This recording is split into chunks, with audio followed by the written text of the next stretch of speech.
মরীচিকা। পৃথিবীতে দুটো ধর্মের অনুসারীরা ঈসা ইবনু মারিয়াম আলাইহিসসালামকে মাসিহ বা মেসায়া হিসেবে মানে, ইসলাম ও খ্রিস্ট ধর্ম। দুটো ধর্মের অনুসারীরাই বিশ্বাস করে শেষ যুগে ঈসা আলাইহিসসালাম ফিরে আসবেন। তার জীবন, কর্ম ও পরিবারের অনেক খুঁটিনাটির ব্যাপার নিয়ে এ দুই ধর্মের অনুসারীরা একমত, কিংবা তাদের অবস্থান খুবই কাছাকাছি।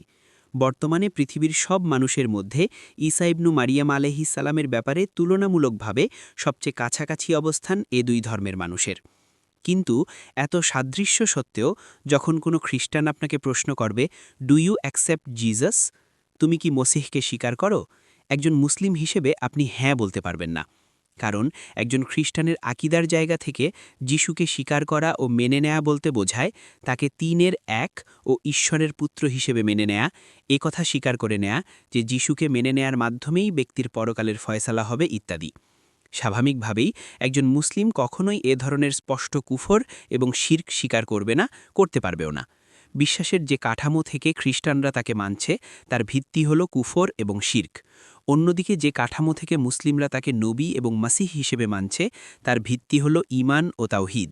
ঈসা ইবনু মারিয়াম আলাইহিসসালামের ব্যাপারে অনেক কিছুতে মুসলিম এবং খ্রিস্টানরা একমত হবার পরও এই অত্যন্ত গুরুত্বপূর্ণ পার্থক্যের কারণে ব্যক্তি ঈসা আলাইহিসসালামের ব্যাপারে মুসলিম ও খ্রিস্টানরা একে অপরের বিশ্বাসকে প্রত্যাখ্যান করতে বাধ্য।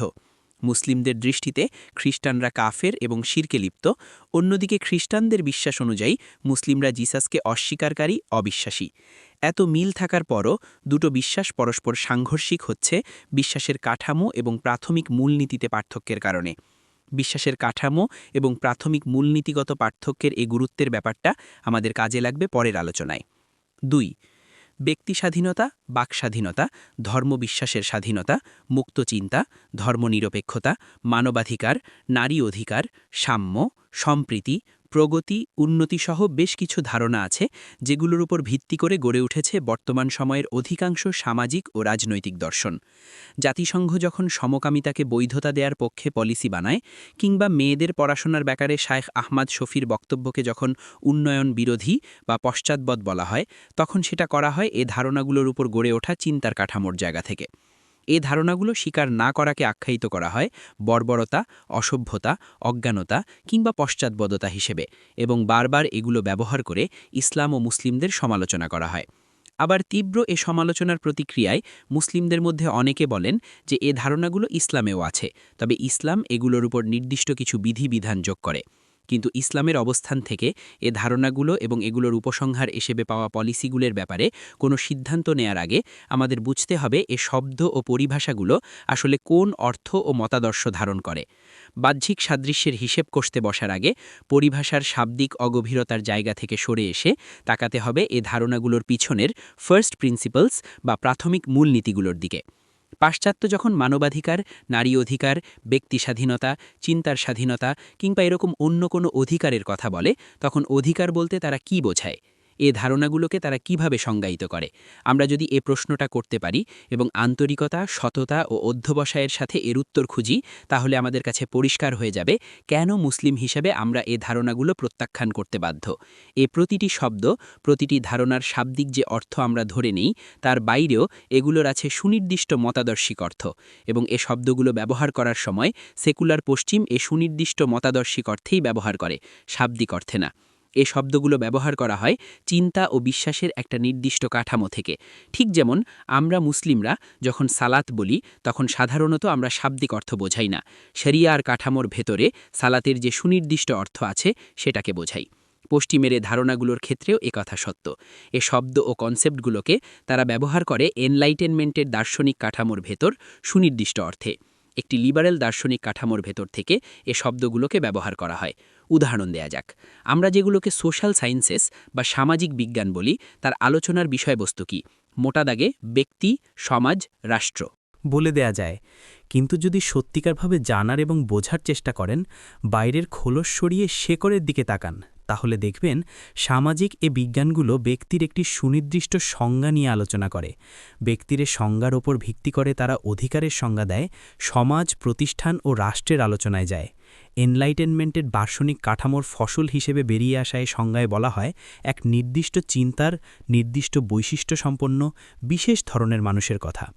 এমন কেউ যে নিজেকে স্বয়ংসম্পূর্ণ ও অমুখাপেক্ষী মনে করে, যে ব্যক্তি স্বাধীনতাকে ধরে নেয় স্বপ্রমাণিত স্বতঃসিদ্ধ সত্য হিসেবে, freedom as self evident value. চলতে নিজের এনলাইটেনমেন্টের প্রধান দার্শনিকদের একজন ইমানুয়েল কান্টের মতে, ব্যক্তি অন্য কারো ঠেক করে দেয়া ভালোমন্দের মাপকাঠি মেনে নিতে বাধ্য না।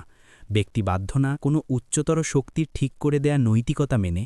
ইচ্ছেমতো ভালোমন্দ নির্ধারণের ক্ষমতাই ব্যক্তির এনলাইটেনমেন্টের, অর্থাৎ আলোকিত হওয়া, জ্ঞানপ্রাপ্ত হওয়ার বৈশিষ্ট্য। জীবনে কি করা উচিত কি করা উচিত না, এ প্রশ্নগুলোর উত্তর ঠিক করবে ব্যক্তি নিজে। এটা তার একচ্ছত্র অধিকার। অন্য কোনো কর্তৃপক্ষের এ প্রশ্নের জবাব দেওয়ার অধিকার আছে বলে স্বাধীন ব্যক্তি স্বীকার করে না। নিজ কল্যাণের প্রশ্নে শ্রেষ্ঠ বিচারক ব্যক্তি নিজেই। এ অর্থেই ব্যক্তি স্বাধীন, স্বশাসিত, অটোনোমাস। এ দর্শন অনুযায়ী সর্বোচ্চ স্বার্থ অর্জিত হয় সর্বোচ্চ ব্যক্তি স্বাধীনতার মাধ্যমে। আমার স্বার্থ নির্ভর করে ইচ্ছেমতো যে কোনো কিছু করার সক্ষমতা ও স্বাধীনতার উপর। কোনো নির্দিষ্ট ক্ষেত্রেই কি বেছে নেওয়া হচ্ছে তার চেয়েও গুরুত্বপূর্ণ হল যে কোনো কিছু বেছে নেয়ার স্বাধীনতা ও সক্ষমতা থাকা। ব্যক্তি স্বার্থ ও ব্যক্তি স্বাধীনতার এ সম্পর্ক নিয়ে সাম্প্রতিক সময়ে বিস্তারিত আলোচনা এনেছেন অমর্ত্য সেন। সহজ ভাষায়, আমরা সবাই রাজা। আমরা নিজেরাই ঠিক করি ভালো মন্দ, নৈতিকতা, মূল্যবোধ।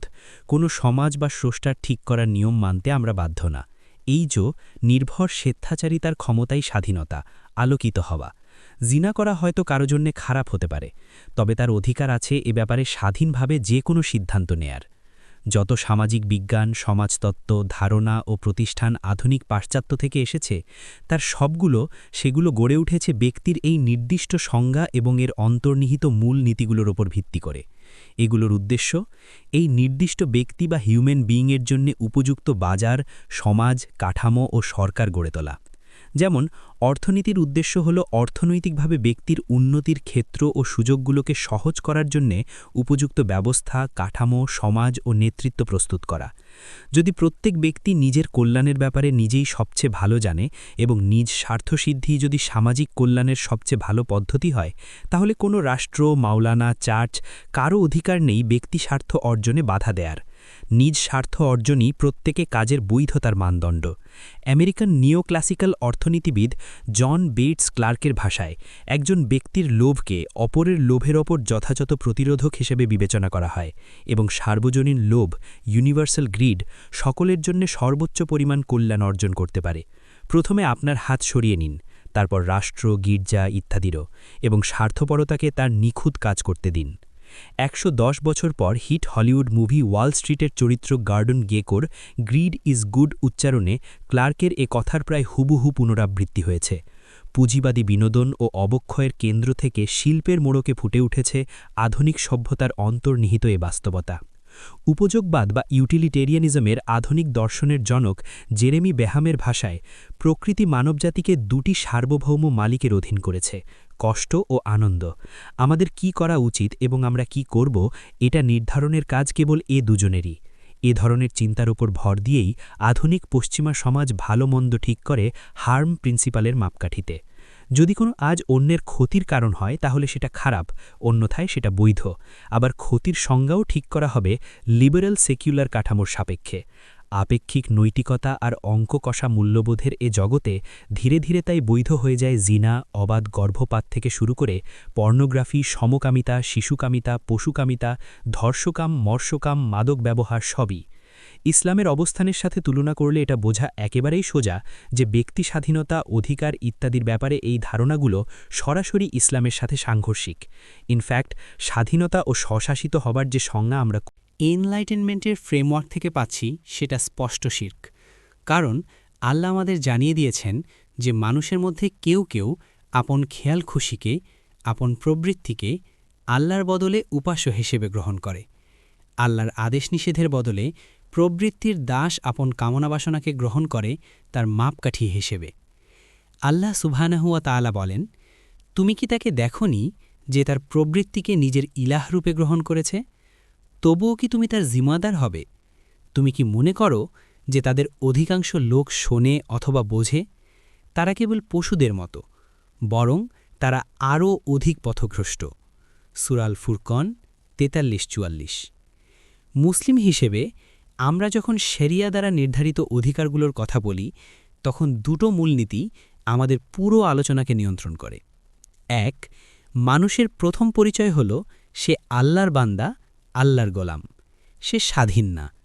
২, মানব জীবনের উদ্দেশ্য আল্লাহর প্রতি শর্তহীন ও সম্পূর্ণ আত্মসমর্পণ। কিন্তু সেকুলার লিবারেল পশ্চিমের ফ্রেমওয়ার্ক এ দুটো মূলনীতিকেই অস্বীকার করে। পশ্চিমা ফ্রেমওয়ার্ক অনুযায়ী মানুষ স্বনির্ভর, স্বায়ত্তশাসিত ও স্বাধীন সত্তা, যার কোনো স্রষ্টা কিংবা রব্বের প্রয়োজন নেই। সে উচ্চতর কোনো কর্তৃত্ব কিংবা কর্তৃপক্ষকে মানে না। মানব জীবনের উদ্দেশ্য হল বিশ্বের উপর মানুষের কর্তৃত্ব ও সার্বভৌমত্ব প্রতিষ্ঠা করা। মুসলিম হিসেবে আমরা অধিকারকে বুঝি লা ইলাহা ইল্লাল্লাহর আলোকে, আল্লাহর গোলাম হিসেবে। পশ্চিমা চিন্তার কাঠামো মানুষের উপর দেবত্ব আরোপ করে। পশ্চিমা চিন্তা অধিকারকে দেখে লা ইলাহা ইল্লাল্লাহর আলোকে, অর্থাৎ মানুষ ছাড়া আর কোনো ইলাহ নেই, সবার ওপর মানুষ সত্য, এর আলোকে। অর্থাৎ ইসলাম ও পাশ্চাত্যের দৃষ্টিভঙ্গি চিন্তার কাঠামো, বিশ্বাস এবং অবস্থানের মধ্যে পার্থক্যটা মৌলিক। এটা আকিদা, বিশ্বাসের পার্থক্য। এটা একটা এপিস্টেমোলজিক্যাল বা জ্ঞানতাত্ত্বিক পার্থক্য। এ দুই কাঠামোর ভিত্তি, কেন্দ্র, উদ্দেশ্য সম্পূর্ণভাবে আলাদা। শুধু আলাদা না, বরং সাংঘর্ষিক। ইসলামের মূল শিক্ষার সাথে সাংঘর্ষিক এই ফ্রেমওয়ার্ক থেকে যে ধারণাগুলো বের হয়ে আসে, সেগুলোও ইসলামের সাথে সাংঘর্ষিক। সেটা মানবাধিকার, নারী অধিকার, ব্যক্তি অধিকার, মুক্তচিন্তা যাই হোক না কেন। তাই অনেক ক্ষেত্রে পশ্চিমা এ ধারণাগুলোর কিছু কিছু দিকের সাথে ইসলামের অনেক ধারণার বাহ্যিক এবং শাখাগত অল্প কিছু মিল থাকলেও সার্বিকভাবে এগুলো সম্পূর্ণ আলাদা। ইসলামে নারীর জন্য নির্ধারিত অধিকার আর পশ্চিমা ফ্রেমওয়ার্ক থেকে বের হয়ে আসা নারী অধিকারের মধ্যে পার্থক্য আকাশ আর পাতালের। মুসলিম হিসেবে আমরা এই ধারণাগুলো, এগুলোর অন্তর্নিহিত মতাদর্শ এবং প্রাথমিক মূলনীতিগুলোকে অস্বীকার করি। ঠিক যেমন আমরা ওই যিশুকে অস্বীকার করি যে তিনের এক, যে ঈশ্বরের পুত্র, যে ক্রুশবিদ্ধ হয়ে নিহত হবার পর আবার পুনরুত্থিত হয়েছিল, স্লেইন অ্যান্ড রেজারেক্টেড। কিন্তু এ প্রত্যাখ্যানের অর্থ এই না যে আমরা সাইয়্যিদিনা ঈসা ইবনে মারিয়াম আলাইহিস সালামকে অস্বীকার করি, যিনি জন্ম নিয়েছিলেন কুমারী মারিয়ামের গর্ভে, যিনি আল্লাহর নবী, যার উপর নাজিল হয়েছিল ইনজিল, যিনি সুসংবাদ দিয়েছিলেন উম্মি নবীর আগমনের, যাকে মহান আল্লাহ সুবহানাহু ওয়া তাআলা ইহুদিদের চক্রান্ত থেকে রক্ষা করেছিলেন, যিনি কিয়ামতের আগে অবতরণ করবেন দামাশকাসের শ্বেত মিনারের কাছে এবং হত্যা করবেন আল মাসিহ আদ-দাজ্জালকে, ক্রুশ ভেঙে ফেলবেন, জিজিয়া রহিত করবেন এবং ইসলাম ছাড়া অন্য কোনো দিন স্বীকার করবেন না। তার উপর শান্তি, যেদিন তিনি জন্মেছেন এবং যেদিন তিনি মারা যাবেন আর যেদিন তাকে জীবিত অবস্থায় পুনরুত্থিত করা হবে। ১০৯, ১০২। একইভাবে আমরা আল্লাহ সুবহানাহু ওয়া তাআলা যা নাজিল করেছেন তার কোনো কিছুই অস্বীকার করি না। যেখানে যতটুকু তিনি নির্ধারণ করে দিয়েছেন আমরা ততটুকুই স্বীকার করি। ইসলামের ধারণাগুলোকে ব্যাখ্যা অথবা বাস্তবায়নের জন্য পশ্চিমের ফ্রেমওয়ার্কের ব্যবহারের কোনো প্রয়োজন নেই। আমাদের বিশ্বাস এবং করণীয় কী তা বোঝার জন্য আমাদের অন্য কারো কাছে যাবার প্রয়োজন নেই। প্রয়োজন নেই পশ্চিমা সভ্যতার কাছে উপাদেয় হিসেবে ইসলামকে উপস্থাপনের জন্য ইসলামের নতুন নতুন ব্যাখ্যারও। একবার ইসলামের পরিভাষা দিয়ে পশ্চিমা দর্শনকে ইসলামীকরণ, আরেকবার পশ্চিমা পরিভাষা দিয়ে ইসলামী কাঠামোকে ব্যাখ্যা করে নানা রকম শিশুসুলভ ক্যাটাগরি এরার ১০৭ এর খিচুড়ি বানিয়ে ইচ্ছায় কিংবা অনিচ্ছায় তালগোল পাকানোর কোনো প্রয়োজনও নেই। কেবল বাহ্যিক সাদৃশ্যের উপর ভিত্তি করে এই ধারণাগুলো এবং সেগুলোর ভিত্তিতে গড়ে ওঠা প্রতিষ্ঠান কিংবা পদ্ধতির ইসলামীকরণ সম্ভব না, সেটা ব্যাংক, গণতন্ত্র, কল্যাণ রাষ্ট্র কিংবা অন্য কিছুই হোক। পশ্চিমা ধারণাগুলোর ওপর নিছক কিছু সারাই বিধিনিষেধ আর আরবি শব্দ চাপিয়ে দিয়ে সেগুলির ইসলামীকরণ করা সম্ভব না, যতই শাখাগত সাদৃশ্য থাকুক না কেন, ইসলামের সাথে এগুলোর পার্থক্য ও সংঘর্ষ মৌলিক। যারা আসলেই বিশ্বাস করেন যে এগুলোর ইসলামীকরণ সম্ভব, তারা হয় পশ্চিমা এ ধারণাগুলোকে ঠিকমতো বোঝেননি অথবা ইসলামকে ঠিকমতো বোঝেননি। ইসলামী দৃষ্টিকোণ থেকে এ অবস্থান প্রত্যাখ্যাত। আর যারা পশ্চিমের ইসলামীকরণকে সাময়িক কৌশল হিসেবে গ্রহণ করছেন, তারা কেবল নিজেদেরকেই বোকা বানাচ্ছেন। পশ্চিমকে পশ্চিমের খেলায় হারানো যাবে না। সাময়িকভাবে উপকারী নির্বোধ হিসেবে ব্যবহৃত হলেও একসময় তারা পশ্চিমের কাছেও প্রত্যাখ্যাত হবেন। একটা লজিক্যাল ফ্যালাসি।